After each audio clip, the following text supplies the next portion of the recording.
Word चाहिँ आएन ल हजुर खै भयो बसन 9585 स्क्रिन शेयर गर त तिमीले गरेको फोटो खिचेर हस् सर अँ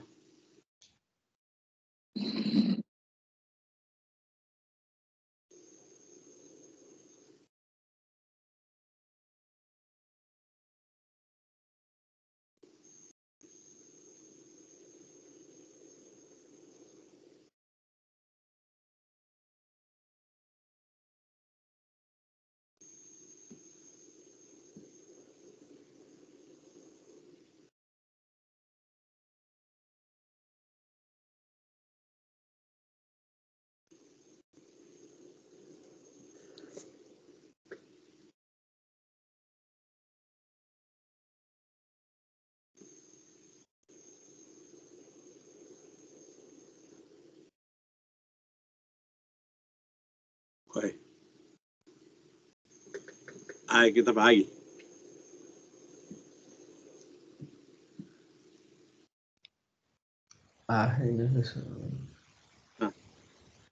बसन टाइम लाग्छ एकैछिन है सर ल नत्र मैले आजको टपिक फेरि कम्प्लिकेटेड छ के डेफिनेसन मात्रै लेख्दाखेरि पनि सोच्नुपर्ने खाले छ हस् हस् सुरु गर्दै गर्छ नि हुने बित्तिकै भनिहाल्छ ल त्यसो भए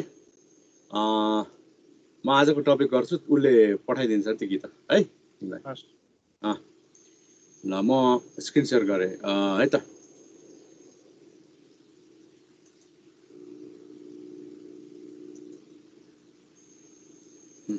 सर हजुरले दिनुभएको क्वेसनको थियो नि नेगेटिभमा आयो सर त्यो डिनोमिनेटर माइनसमा लेखेको भएर त्यस्तो भएको के डिनोमिनेटर 1 प्लस हो ए सर अनि फर्मुला नै प्लसमा हो सर त्यो कि सधैँ लिनुपर्ने हो सर फर्मुलामा नै प्लस हो त्यो ए अनि फेरि अरूले नेगेटिभ गरेर यस्तो के एन नट तपाईँले एन नट लेख्दाखेरि चाहिँ जेड अल्फा बाई 2 को square s square by d square लेख्नुहुन्छ होइन एन लेख्दाखेरि n naught by 1 plus n naught by n हो के क्यापिटल एन हो ठिक छ यो यो यो पार्ट यहाँनिर रङ भएको तपाईँहरूको ल अब छोडौँ त्यसलाई हाम्रो आजको टपिक हो अस्तिकैबाट कन्टिन्यू हो त्यही च्याप्टर हो तर त्यसमा अर्को टपिक पार्ट अस्ति हामीले स्याम्पलिङ डिस्ट्रिब्युसन पार्ट ह्यान्डल गरेका थियौँ आज यो एस्टिमेसनको टाइप्सको पार्ट गर्दैछौँ है एस्टिमेसन यसमा the method of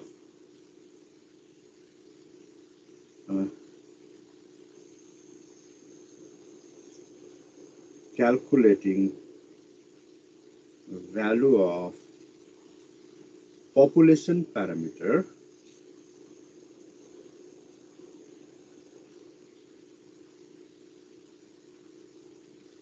using sample statistic यो त पहिला पनि पढेको डेफिनेसन हो नि is known as estimation हैन यो एउटा भयो अर्को estimator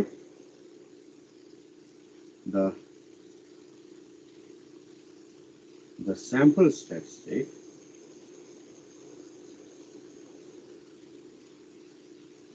used to calculate value of population parameter is called estimator. दोस्रो भयो अर्को छ estimate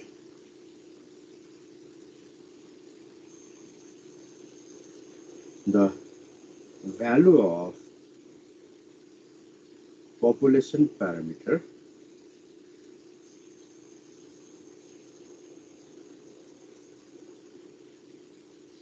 calculated using sample statistic is called estimate.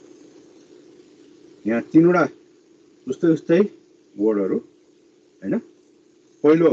Estimation भनेको मेथड भयो हैन एस्टिमेटर भनेको स्याम्पलको भ्यालु जुनलाई युज गरेर हामी क्याल्कुलेट गर्छौं भने एस्टिमेट भनेको चाहिँ हामीले क्याल्कुलेट गरेको चाहिँ भ्यालु ठीक छ यो पहिला पनि लेखेको हामीले फर्स्ट सेम सेकेन्ड सेममा पनि लेखिसकेका छौं भने अब यसपछिको पालो टाइप्स हो types of estimator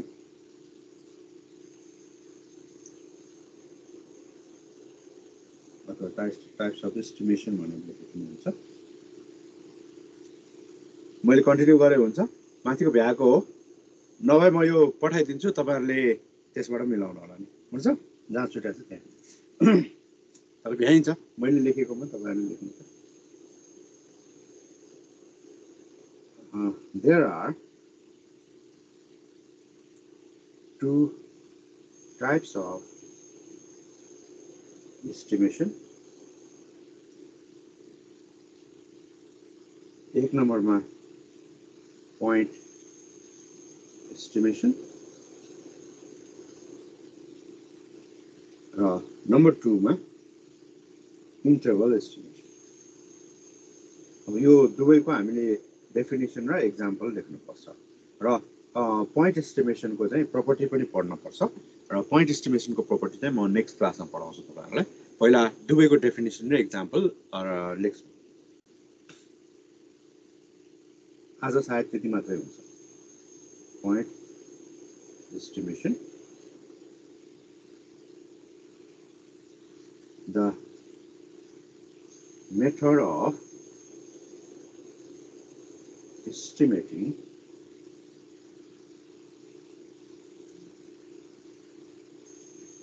exact single value of population parameter is known as point estimation.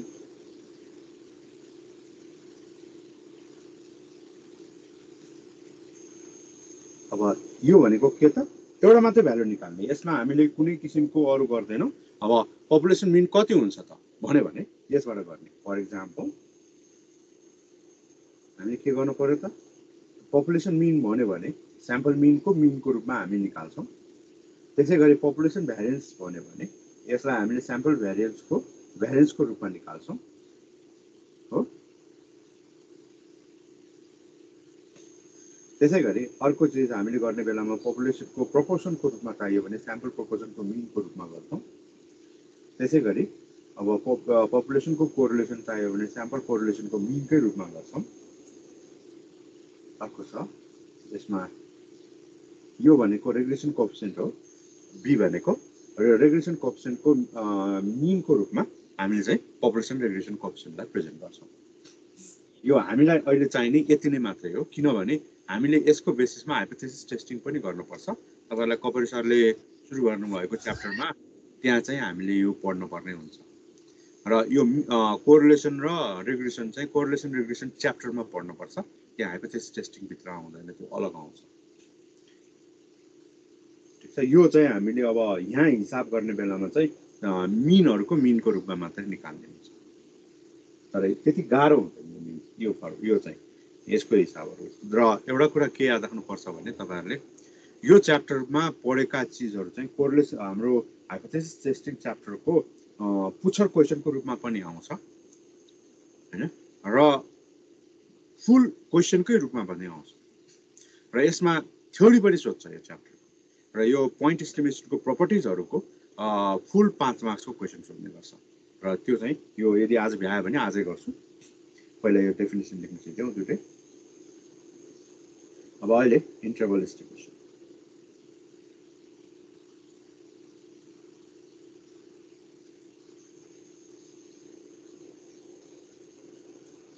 the method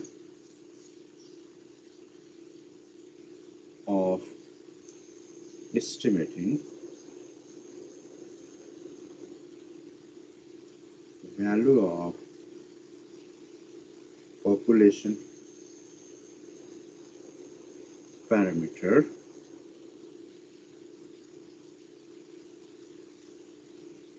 in the form of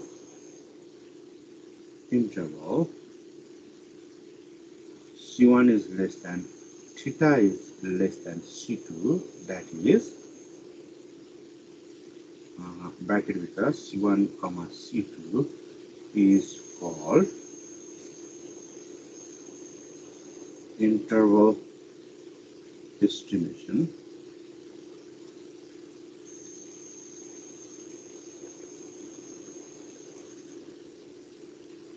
here. C1 comma C2 is known as confidence interval or judicial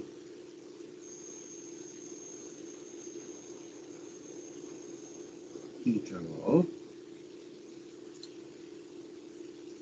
and the values C1 comma C2 are called confidence limits and or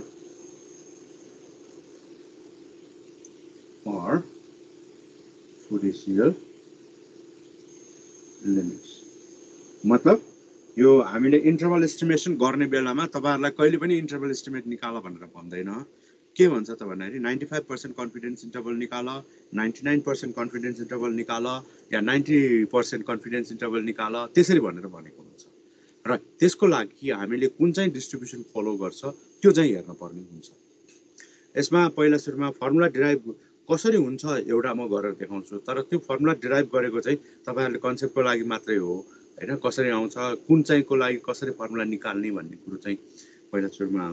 याद राख्नु पर्यो।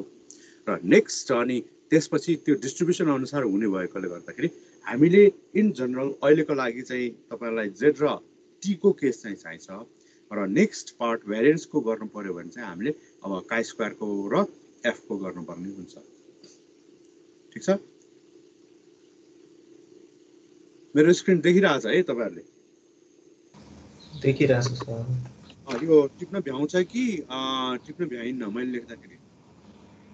Sir अलिअलि phone भ्याउँछ sir, हल्ले note पठाइसिन्छ नि। हुन्छ त्यस ल अब त्यसो भए म यसको तल लेख्न सुरु गर्छु है त। हस् सर। हस्।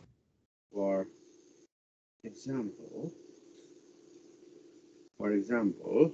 1 minus alpha % confidence limits for population mean mu is given by भने हैन। अब यो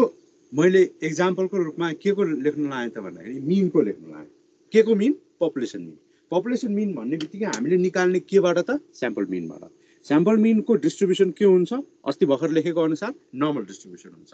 नर्मल डिस्ट्रिब्युसन भन्ने बित्तिकै हामीले कसरी गर्छौं त? एकछिन है तल लेख्छु। यो एउटा नर्मल डिस्ट्रिब्युसन छ भने हाम्रो यहाँको अहिलेको हिसाबले भन्ने हो भने के भयो त? यो माथिको एक्जाम्पलमा मैले लेख्न लागेको 1 माइनस अल्फा % भनेर भनेको छ। 1 माइनस अल्फा % भनेपछि कस्तो भयो त? नर्मल डिस्ट्रिब्युसनको पोइन्ट अफ भ्यूबाट भन्दाखेरि हामीले यो एउटा रेन्ज लियौं भने यो भित्रको रेन्ज चाहिँ 1 माइनस अल्फा % हुने भयो। भनेको 95% यहाँ त्यहाँ भन्ने हो भने यो चीज चाहिँ भ्यालु भयो भने अर्को चीज छ। यो भन्दा बाहिर रहेको एरिया कति छ त? टोटल एरिया अल्फा हैन। टोटल एरिया अल्फामा अल्फा/2 यता रहने भयो, यताबाट अल्फा/2 रहने भयो। त्यसो भए यसलाई हामीले अब z को फर्ममा भन्ने बेलामा यो चाहिँ अप्पर लिमिट z अल्फा/2 हुने भयो, यो चाहिँ लोअर लिमिट माइनस z अल्फा/2 हुने भयो। तर हामीले z को फर्ममा भनेर त केही फाइदा छैन। त्यसैले हामीले लेख्नुपर्ने के हुन्छ त, यसलाई त अब x को फर्ममा लेख्नुपर्छ। x को फर्ममा लेख्ने बेलामा चाहिँ के हुन्छ त, यो लोअर लिमिट c1 यो अप्पर लिमिट c2 को रूपमा रहन्छ। अब हामीले गर्नुपर्ने के हो त भन्दाखेरि यो c1 र c2 को भ्यालु नै के हुन्छ त्यो हामीले यहाँ फर्मुलामा लेख्न पर्छ। अब प्रोबेबिलिटीको रूपमा लेख्यो भने यो चीज कसरी लेख्नुहुन्छ त, प्रोबेबिलिटी भनेको त modulus of z is less than equals to z alpha by 2 भनेर is equal to 1 minus alpha लेख्नुपर्छ हैन। यो चाहिँ हाम्रो मेन कन्सेप्ट हो। यो प्रोबेबिलिटी यो कन्फिडेन्स इन्टरभल निकाल्ने 1 माइनस अल्फा। यो चाहिँ अब तपाईहरुलाई मैले एक्जाम्पलमा यो चाहिँ नोटमा देखाएको हैन। अब यही चीजबाट हामी यहाँ माथि गर्दैछौँ। गिवन बाइ कसरी त, probability of modulus of z is less than equals to z alpha by 2 is equal to 1 minus alpha. यो त मेन कन्सेप्ट। तर अब z भनेको के त, मिनको केसमा भन्ने बित्तिकै अब हाम्रो मिन डिस्ट्रिब्युसन फर्ममा लेख्ने बेलामा अर प्रोबेबिलिटी अफ अब यसमा मोडुलस भित्र x बार को डिस्ट्रिब्युसन चाहियो माइनस x बार को मिन भनेपछि के हुन्छ त, हाम्रो म्यू हुन्छ र x बार को अब तल डिनोमिनेटर स्ट्यान्डर्ड एरर भयो, स्ट्यान्डर्ड एरर अफ x बार भयो। यो चाहिँ z लाई हामीले कन्भर्ट गरेको, त्यसपछि z अल्फा बाइ 2 नै भयो र त्यसपछि 1 माइनस अल्फा। अब प्रब्लम कहाँ आयो त भन्दाखेरि अब हामीले यसलाई मोडुलस पहिला हटाउनु पर्यो। मोडुलस हटाउने बित्तिकै हाम्रो रिजल्ट के हुन्छ त, यहाँ और मोडुलस हटाउने बित्तिकै यो के हुन्छ त, z लाई चाहिँ हामीले माइनस z अल्फा बाइ 2 र लेस देन इक्वल्स टु अब x bar minus mu divided by standard error of x bar गर्यो हैन। अनि is less than equals to z alpha by 2 गर्यो र रेन्जको रूपमा हामीले लेख्न पर्यो 1 माइनस अल्फा। यो लेखेकोसम्म कसैलाई प्रब्लम छ? छैन सर। छैन। अब हामीले यो इनइक्वालिटीको काम गर्ने भएपछि अब हामीले यहाँ त साइड चेन्ज गर्ने या क्रस मल्टिप्लाई गर्ने भन्न त पाइएन। यहाँ त हामीले अब होल फंक्सन होल टर्मलाई नै हामीले के त भन्दाखेरि मल्टिप्लाई गर्ने या सबट्र्याक्ट एड गर्ने भनेर भन्नुपर्ने हुन्छ। त्यसो भएपछि यहाँ हामीले के गर्नु पर्यो त, अब यो स्ट्यान्डर्ड एररलाई डिनोमिनेटरबाट हटाउने हो भने हामीले के गर्नुपर्छ, तीनैवटा टर्ममा स्ट्यान्डर्ड एरर अफ x बारले मल्टिप्लाई गर्नु पर्यो। मल्टिप्लाई गर्ने बित्तिकै हाम्रो रिजल्ट के हुन्छ त, अब प्रोबेबिलिटी अफ अब यसमा और है प्रोबेबिलिटी अफ यहाँ अब अगाडिको टर्ममा minus z alpha by 2 into standard error भयो minus z alpha by 2 into standard error भयो। बिचको टर्मबाट हाम्रो चाहिँ अब यहाँ x बार माइनस म्यू मात्रै बाँकी रहने भयो, डिनोमिनेटर काटिने भयो भनेपछि यहाँ हाम्रो x बार माइनस म्यू मात्रै बाँकी रहने भयो भने राइट साइडको टर्ममा हाम्रो के हुने भयो त, z alpha by 2 into standard error of x bar हुने भयो। z alpha by 2 into standard error of x bar हुने भयो र यो भनेको 1 माइनस अल्फा भयो। अब हामीलाई चाहिने इन्टरभल के को त, पपुलेसन मिन म्यू को, तर बिचमा छ हाम्रो x बार माइनस म्यू। त्यसो भएपछि त्यो x बारलाई पनि त्यहाँबाट हटाउनु पर्यो। हटाउनु पर्यो भनेपछि x बार त पोजिटिभमा छ, त्यसपछि हामीले के गर्नु पर्यो त, सबट्र्याक्ट गर्नु पर्यो तीनवटा टर्मबाट x बार सबट्र्याक्ट गर्ने बित्तिकै हाम्रो रिजल्ट के हुन्छ त, p अनि यसमा minus x bar minus z alpha by 2 अनि into standard error of x बार हो अनि lace than equals to minus mu is less than equals to अब यहाँ माइनस x बार अनि plus z alpha by 2 into standard error of x बार, यो भनेको is equal to 1 minus alpha हुने भयो। तर हामीलाई अझै पनि नेगेटिभ भ्यालु म्यूको भइरहेछ, त्यसलाई अब पोजिटिभ बनाउनलाई के गर्नु पर्यो त, तीनै साइडमा हामीले माइनस 1 ले मल्टिप्लाई गर्नु पर्यो। माइनस 1 ले मल्टिप्लाई गर्दाखेरि यसमा हाम्रो रिजल्ट के हुन्छ त, अब भन्ने कुरा आयो भनेपछि प्रोबेबिलिटी अफ अब x bar plus z alpha by 2 into standard of x bar. अब यो इनइक्वालिटीको डाइरेक्सनमा चेन्ज हुन्छ कि हुँदैन त, नेगेटिभ भ्यालुले मल्टिप्लाई गरेपछि हुन्छ। त्यसो भएपछि यसलाई मैले उल्टो लेख्नु पर्यो, is greater than equals to, फेरि पनि यही हो अब x bar minus z alpha by 2 into standard of x बार भयो। ठिक छ, यो गरिसकेपछि is equal to 1 minus alpha. अब यहाँ त हाम्रो लिमिट त निस्क्यो, therefore 1 minus alpha % confidence limits for population mean mu r हाम्रो के हुन्छ त x बार लोअर लिमिट पहिला माइनसमा अनि अप्पर लिमिट पछि प्लसमा अनि z alpha by 2 into standard error of x bar. अब यो कन्डिसन कुनको लागि त अब हैन यो चाहिँ के त भन्दाखेरि for n is greater than equals to 30 or sigma is known को लागि भनेको के हो त भन्दाखेरि हामीले यो चाहिँ हामीलाई स्याम्पल साइज दिँदाखेरि 30 भन्दा बढी भयो भने नर्मल डिस्ट्रिब्युसन लाउन मिल्छ अथवा पपुलेसन भेरिएन्स दियो भने हामीले लगाउन मिल्छ। तर एउटा कुरा के याद राख्नु भने सफ्टवेयरमा काम गर्दाखेरि यो चीज कहिले पनि हुँदैन, यो चीज कहिले पनि हुँदैन। त्यहाँ के हुन्छ त भन्दाखेरि जबसम्म तपाईले डाटा इन्ट्री गर्न सक्नुहुन्छ त्यसले यसलाई स्मल स्याम्पलकै रूपमा लिन्छ। मतलब यो n इज ग्रेटर देन 30 भनेको हामीले लार्ज स्याम्पल मानेको, हामीले यदि n इज लेस देन 30 को रूपमा मानेर काम गर्ने हो भने त्यहाँ हामीले टी डिस्ट्रिब्युसन लाउनु पर्छ। ठीक छ, टी डिस्ट्रिब्युसन लाउनु पर्छ। त्यसो भए हाम्रो केस के त if n is less than 30 and sigma is unknown यो दुईटै कन्डिसन स्याटिस्फाई हुने भन्ने बेलामा यो है। तर हामीले के त भन्दाखेरि हामीले यो सिग्मा अननोन को केस हुने बित्तिकै नै हामीले n is less than 30 या छ छैन हेरि नै रहँदैनौँ। त्यहाँ डाइरेक्ट टी गरे पनि तपाईलाई कसैले रङ भनेर भन्न पाइदैन भने बुझ्नु भएन। n को भ्यालु को रेस्पेक्टमा होइन, सिग्मा नोन या अननोन को रेस्पेक्टमा तपाईले z या टी भन्नु भयो भने पनि तपाईलाई कसैले रङ भनेर भन्न पाइदैन। र 4 को क्वेशन 4 साल थर्ड सेम को जाँचको क्वेशनमा त्यही कन्सेप्टलाई म्यानिपुलेट गरेर तपाईहरुलाई क्वेशन सोधिएको थियो। के सोधिएको थियो त भन्दाखेरि तपाईलाई स्याम्पल साइज चाहिँ 35 वटा राखिदिएको थियो तर सिग्मा चाहिँ अननोन गरेर राखेर टी टेस्ट गर भनेर क्वेशन सोध्थ्यो। र स्टुडेन्टहरुले के त भन्दाखेरि स्याम्पल गर्ने बित्तिकै त्यो 30 वटा भयो भनेर 35 वटा भयो भनेर जेड टेस्ट गरेर आए। जेड टेस्ट गर्ने सबैको रङ भयो किन क्वेशनले ठाडै टी टेस्ट गर भनेर भनेको छ, त्यहाँ जेड टेस्ट भनेर भनेकै छैन। तर पनि उनीहरुले जेड टेस्ट गरेर आए। जेड टेस्ट गरेर आएपछि त्यसलाई अब क्वेशनले मागेको भन्दा फरक गरेको भनेर नम्बर नदिने किसिमको भयो। भन्ने कुरा बुझ्नु भएन। क्वेशनले टी टेस्ट भनेर भनेको छ तर तपाईलाई नभनिकन जेसुकै क्वेशनले जेसुकै टेस्ट गरे पनि हुन्छ हैन। त्यस्तो किसिमले दियो भने चाहिँ तपाईले यो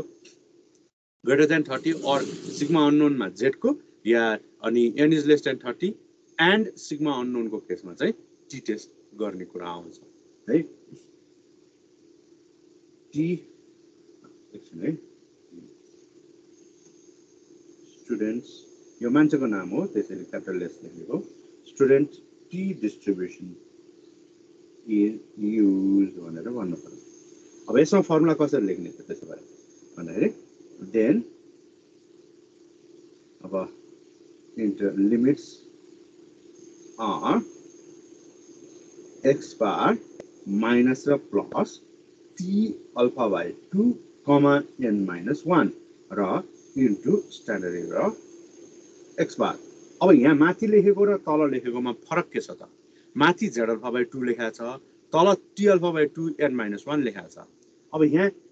t अल्फा बाई 2 मात्र लेखेको भए त माथिको र तलकोमा उस्तै थियो भन्ने होला। तर त्यो नयाँ n माइनस 1 भन्ने एउटा टर्म राखिदिएको छ थपेर।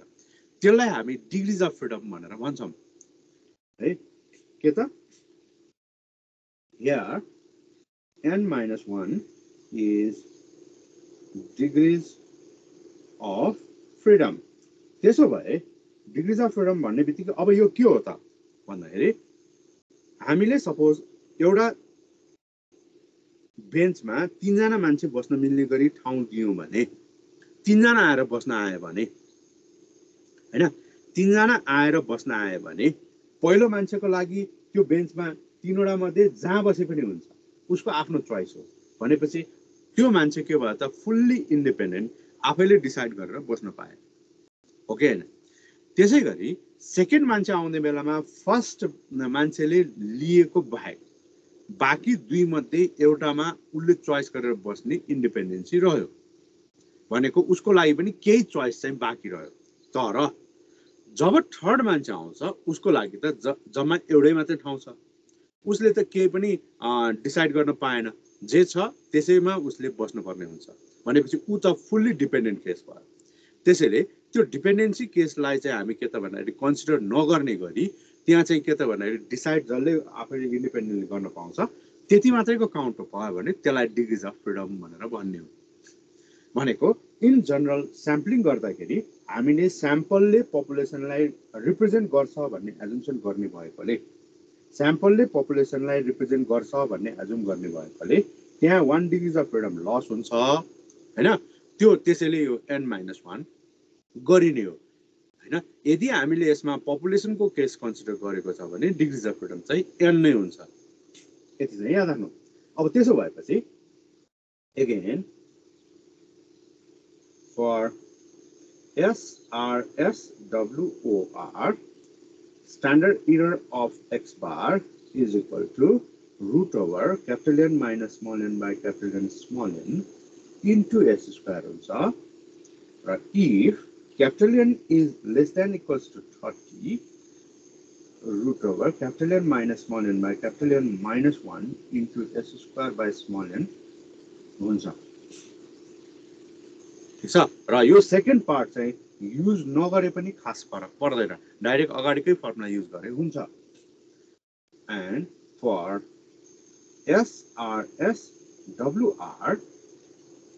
Standard error of x bar is equal to sigma by root n अब यहाँ सिग्मा हामीसँग नभएको कन्डिसनमा काम गर्ने भयो भने हामी के गर्छौं त small s by root n गर्छौं त्यसो भए हामीसँग अब यो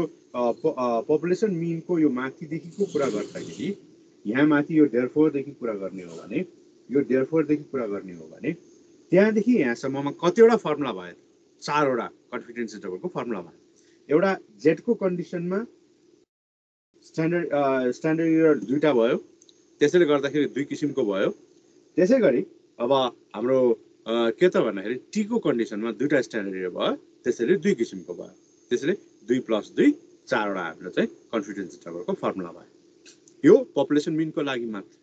त्यसैगरी हामीले यो एउटा भयो similarly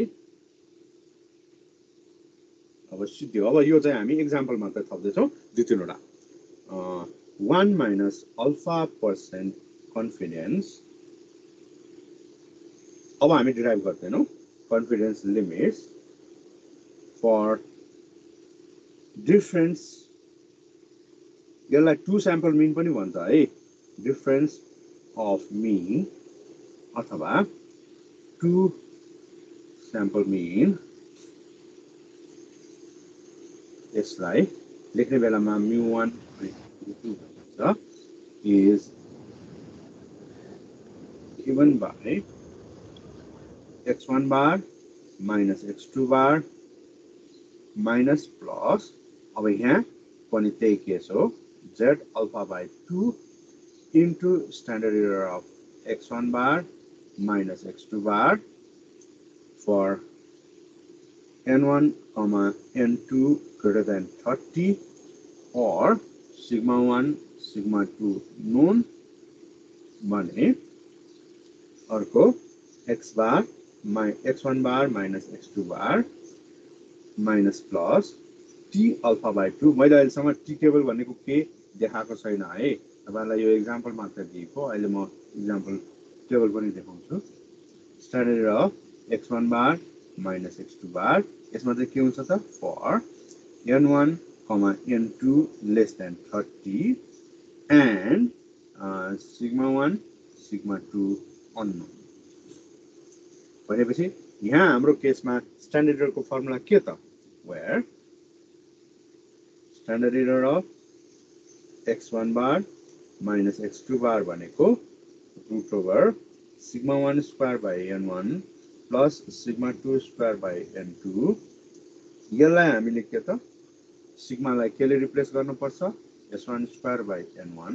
plus s2 square by n2 हुन्छ मैले जस्ट एक्जाम्पल मात्र लेख्दैछु यो तर यसमा यो दुवै केसमा के त भन्दाखेरि अनइक्वल भ्यारिएन्स एज्युम गरिएको भनेर भनिन्छ यो चाहिँ के त फर अनइक्वल भ्यारिएन्स तर अनइक्वल भ्यारिएन्स यो भयो भने अब इक्वल भ्यारिएन्स भयो भने के हुन्छ त सिग्मा 1 र सिग्मा 2 बराबर मानिन्छ सिग्मा 1 र सिग्मा 2 बराबर मानेर if sigma 1 is equal to sigma 2 is equal to sigma हामीले के गर्न पर्ने हुन्छ त त्यसो भएपछि भन्दाखेरि अब यसमा चाहिँ स्ट्यान्डर्ड एरर अफ x बार भनेको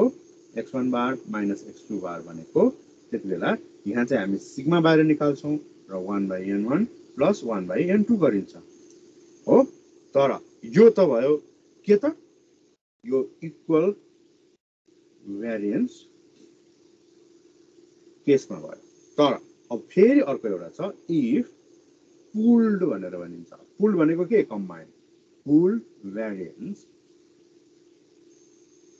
is used standard error of x1 bar minus x2 बार भनेको कसरी लेखिन्छ त भन्दाखेरि अब s root over 1/n1 plus 1/n2 तर यो माथिको सिग्मा र तलको क्यापिटल s एउटै होइन यसमा where s square भनेको summation x1 बार minus x1 minus x1 बार को square plus summation x2 minus x2 बार को square divided by n1 plus n2 minus 2 अथवा यसलाई n1 minus 1 small s1 को square plus n2 minus 1 small s2 को square whole divided by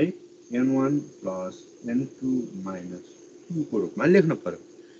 यो pulled भनेको दुवैलाई combine गरेर लिएको माथिको कम्बाइन गरेर लिएको सिग्मा होइन दुवै बराबर भएर एउटै राखेर लिएको त्यसैले गर्दाखेरि यो चाहिँ फरक केस हो यो चाहिँ हाम्रो यहाँ फर्मुलामा चेन्ज हुने कन्डिसन तर अब तपाईहरुले युज गर्दाखेरि कुन चाहिँ युज गर्ने त भन्दाखेरि यसमा जहिले पनि यो फर्मुलालाई युज गर्ने ठीक छ यो सेकेन्ड केस अनइक्वल भ्यारिएन्समा बराबर भ्यालु नै भयो भने पनि बराबरै राखिदिने कुरै सिद्धिहाल्यो इक्वल भ्यारिएन्सको केस गर्न जरुरी नै छैन त्यसो भएपछि प्रब्लम हुँदैन यो पुल्ड केस चाहिँ जनरली यो चाहिँ के त भन्दाखेरि म्यानेजमेन्टको स्टुडेन्टले बढी युज गर्छ तपाईहरुले होइन है यो चीज चाहिँ याद राख्नु किनभने उनीहरुको केसमा त्यो कम्बाइन गरेर एकै ठाउँमा राख्ने कन्डिसनमा हुन्छ त्यो जान्न मात्रै पर्ने भएर यो लेखेको अब अर्को थर्ड केस है थर्ड केसमा 1 minus alpha% confidence अब यो t भनेको नहुने केस देखाउँदैछु अब confidence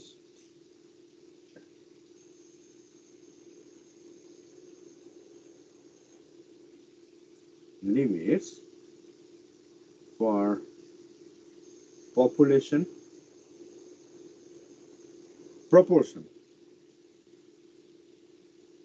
ठीक छ यो भनेको क्यापिटल P हो सिम्बल यसको लागि कहिले पनि T को केस गरिदैन यसमा हामीले जहिले पनि गर्दाखेरि के गर्न पर्ने हुन्छ त Z को केस मात्र युज गर्छौं यदि हामीले यसमा के त भन्दाखेरि धेरैवटा प्रोपोर्सनको केस भयो भने त्यहाँ Z को ठाउँमा chi स्क्वायर को केस गर्न जान पर्ने हुन्छ र अहिलेलाई हाम्रो chi स्क्वायर सम्म गर्ने कोर्समै छैन तपाईहरुको उता हाइपोथेसिस टेस्टिङमा पनि छैन यता पनि छैन त्यसैले गर्दाखेरि chi स्क्वायर टेस्ट गर्ने छ तर प्रोपोर्सनको chi स्क्वायर टेस्ट गर्ने चाहिँ छैन तपाईहरुको फ्रिक्वेन्सीको chi स्क्वायर टेस्ट गर्ने चाहिँ छ त्यहाँ भएर त्यसले test of independence test of homogeneity भन्ने चाहिँ छ chi स्क्वायर टेस्टमा गुडनेस अफ फिट पनि छ तर टेस्ट अफ प्रोपोर्सन भन्ने चाहिँ chi स्क्वायर टेस्टको चाहिँ तपाईहरुकोमा छैन त्यसपछि is given by यसको चाहिँ स्मल p माइनस प्लस अनि यसमा z alpha by 2 into root over small pq by n यो चाहिँ for SRSWR र p minus plus z alpha by 2 into root over capital N minus small n by capital N small n into small pq. यो चाहिँ के हो त? For SRSWOR यति भयो। ठिक छ। अब यहाँ q इज इक्वल टु चाहिँ 1 माइनस p हुन्छ र p भनेको कुनै पनि नम्बर केसको number by total size case भनेको के त भन्दाखेरि यहाँ केसको नम्बर भनेको जस्तो एक्जाम्पलको लागि तपाईहरुको क्लासमा केटा र केटीहरुको रेशियोको कुरा गरियो, प्रोपोर्सनको कुरा गरियो भने त्यो प्रोपोर्सन देखाउनेलाई नै p भनेर नोटेसन राख्ने हो। मतलब कुनै पनि डाटालाई हामीले बाइनरी फर्ममा लानको लागि 0-1 फर्ममा लाने या बाइनोमियलको फर्ममा लानको लागि कुनै भेरिएबल हुन्छ या हुँदैन भन्ने किसिमले डिफाइन गर्ने भयो भने त्यो कन्डिसनमा यो चीज युज गर्ने हुन्छ। भने यसैको अब दुईटा स्याम्पलको एक्जाम्पल लेखौं अनि यसको एक्जाम्पलहरु पुग्यो। अनि 1 minus alpha % confidence limits for difference of proportion is given by यसमा एउटै मात्रै फर्मुला हुन्छ, अघि जस्तो दुईटा समेत हुँदैन, सिंगल स्याम्पल मात्र दुईटा थियो हैन, किनभने हाम्रो यहाँ चाहिँ विथ रिप्लेसमेन्ट र विदाउट रिप्लेसमेन्ट दुईटा स्याम्पल भएपछि विदाउट रिप्लेसमेन्ट केस एक्जिस्ट गर्दैन, डाइरेक्ट विथ रिप्लेसमेन्ट मात्रै हुन्छ। त्यसो भएपछि के हुन्छ त? p1 minus p2 हुन्छ अनि minus plus z alpha by 2। मैले माइनस प्लस किन लेखिरा प्लस माइनस किन नलेखेको त भन्दाखेरि जहिले पनि क्याल्कुलेट गर्दाखेरि पहिला सुरुमा माइनस गर्नुपर्छ, किन त्यसले लोअर लिमिट दिन्छ हामीलाई र इन्टु अब standard error of p1 minus p2 हैन। अब standard error of p1 minus p2 भनेको चाहिँ कति त भन्दाखेरि p1 minus p2 भनेको हाम्रो यहाँ यसरी p1 q1 by n1 plus p2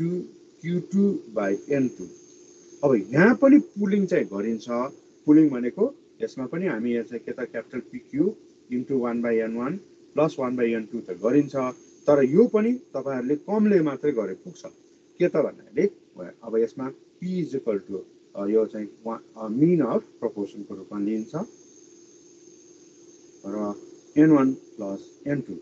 र q भनेको 1 minus p हुन्छ र यसमा अब यति हो etc है। अब मेरो एउटा नलेखौं, कन्फिडेन्स इन्टरभल त भेरिएबलै पछि लेख्न मिल्छ र हामीले अहिले सम्म जम्मा 4 वटा केसको लागि कन्फिडेन्स इन्टरभल लेख्यौं हैन। एउटा यो सबैभन्दा पहिला हामीले सिंगल मिनको लागि लेख्यौं, सिंगल मिनमा जम्मा जम्मी 4 वटा फर्मुलाहरु भए हैन। यो माथिको डेरिभेसन पार्ट तपाईहरुले कहीँ पनि देखाउन जरुरी छैन हैन, यो तपाईहरुलाई निकाल्ने कसरी भनेर मात्र देखाएको हो। यहाँ देखि मात्रै यसलाई तपाईले काम गरे पुग्छ भने तलको पार्टमा जाँदाखेरि अब तपाईले के गर्नु पर्यो त? यो डिफरेन्स अफ मिन इन्डियनको लागि चाहिँ यो चाहिँ फर्मुलाहरु चाहिँ तपाईहरुले याद राख्नुपर्छ। ठीक छ। कसैलाई यसमा अब यो सबै फर्मुला हो हैन, मैले एक्जाम्पलहरु लेखेको। यो एक्जाम्पलमा जुन फर्मुलाहरु लेखिया छ त्यो चाहिँ हामीले हिसाब गर्नको लागि चाहिँ युज गर्छौं, हिसाब गर्नलाई युज गर्छौं। त्यति हामीलाई अब अरु किसिमले यसलाई युज गर्ने या त्यो गर्ने प्रेजेन्ट गर्ने चाहिँ कुरा आउँदैन। के आयो मलाई एकछिन है।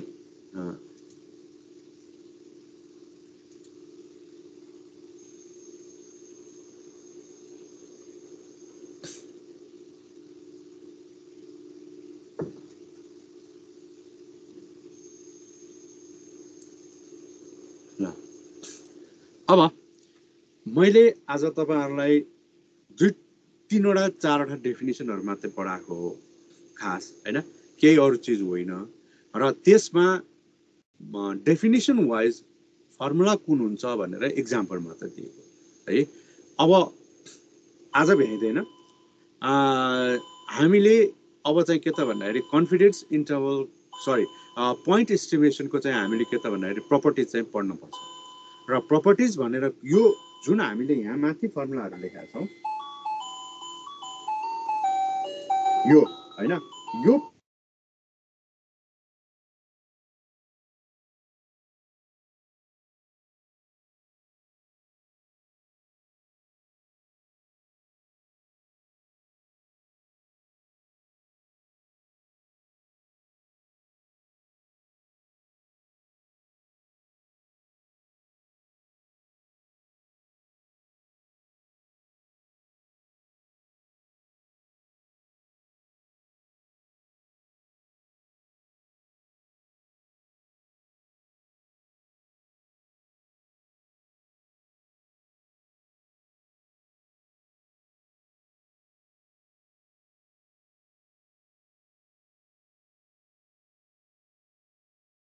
डेफिनेसन पार्ट मात्र लेख्नु छ अनि हामी नेक्स्ट क्लासमा चाहिँ हामी न्युमेरिकल गर्छौँ भन्नाले के त भन्दाखेरि हामीले यो एस्टिमेसन च्याप्टरको न्युमेरिकल गर्छौँ र अर्को क्लास हाम्रो यो च्याप्टरको लास्ट क्लास हुन्छ त्यसैले तपाईहरुले त्यसको लागि अलिकति यो फर्मुलाहरु यो तलको यो इन्टरभलको फर्मुलाहरु यिनीहरु चाहिँ राम्ररी एकचोटी हेरेर आउनु होला हामीले यो फर्मुलालाई चाहिँ म्यानिपुलेट गर्दै हिसाब गर्नुपर्ने हुन्छ यो चाहिँ अब राम्ररी कपी गरेर कपीमा पनि कपी तयार गरेर राख्नु होला सबै तपाईहरुको बुकमै छ भनेर चाहिँ नबस्नुस् है कसैको केही क्वेशन छ भने सोध्नु अब